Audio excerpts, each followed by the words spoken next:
Mardi 25 juin, bonjour à toutes et à tous, bienvenue sur votre chaîne d'information régionale.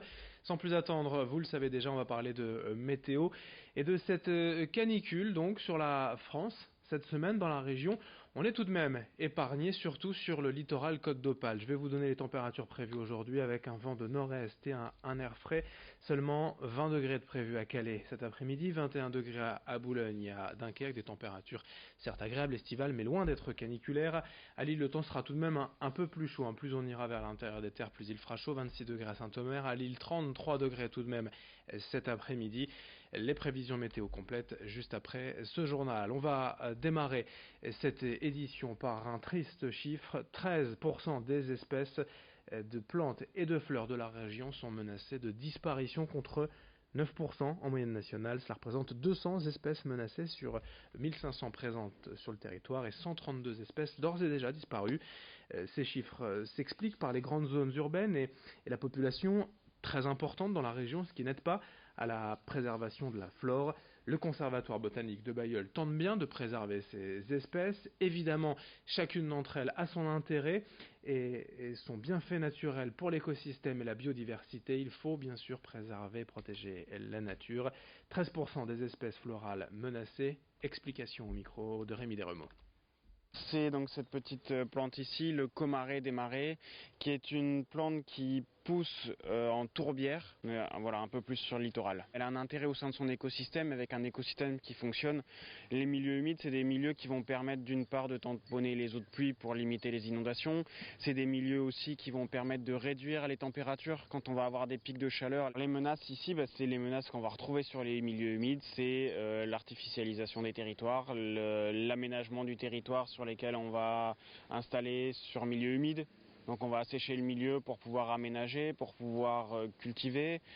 C'est aussi la déprise agricole, parce que alors on parle d'intensification agricole, mais le fait de ne plus élever notamment de l'élevage de bétail en milieu humide va aussi engendrer des déséquilibres sur le milieu.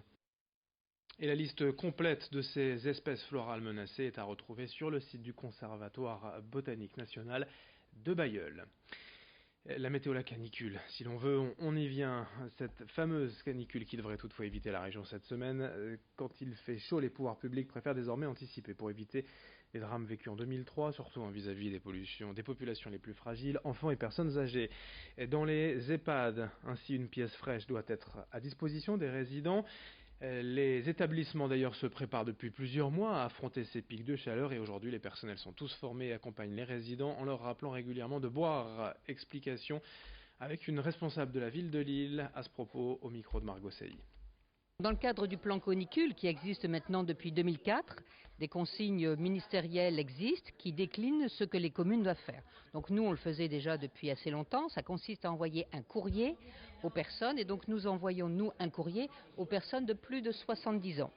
Cette année, nous avons envoyé 10 400 courriers. Dans ce courrier, on rappelle toutes les consignes, ne pas trop se couvrir, ne pas marcher quand il fait trop chaud, boire beaucoup, se rafraîchir et surtout sensibiliser l'ensemble des personnes qui, dans un environnement, ont une personne âgée, d'avoir un regard particulier sur cette personne. Et puis je vous rappelle une conséquence de la canicule, le report du brevet des collèges prévu ce jeudi et vendredi. Il est reporté en début de semaine prochaine, lundi 1er et mardi 2 juillet.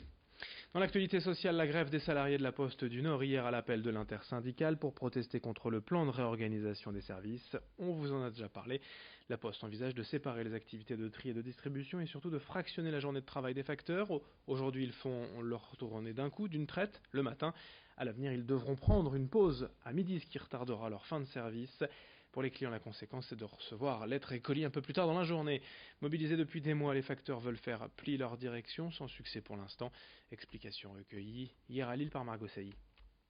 Les tournées sacoches, en fait, c'est la conséquence de la déstructuration de nos métiers, c'est-à-dire que ce seront plus que des distributeurs qui distribueront le courrier 7 heures dehors.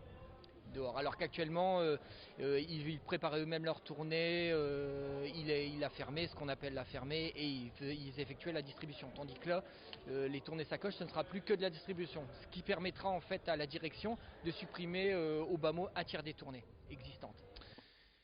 Toujours au chapitre social, la réforme de l'assurance chômage annoncée il y a quelques jours par le gouvernement. La mesure prévoit entre autres un durcissement des conditions d'accès à l'indemnisation des chômeurs et une dégressivité de l'indemnisation pour les cadres.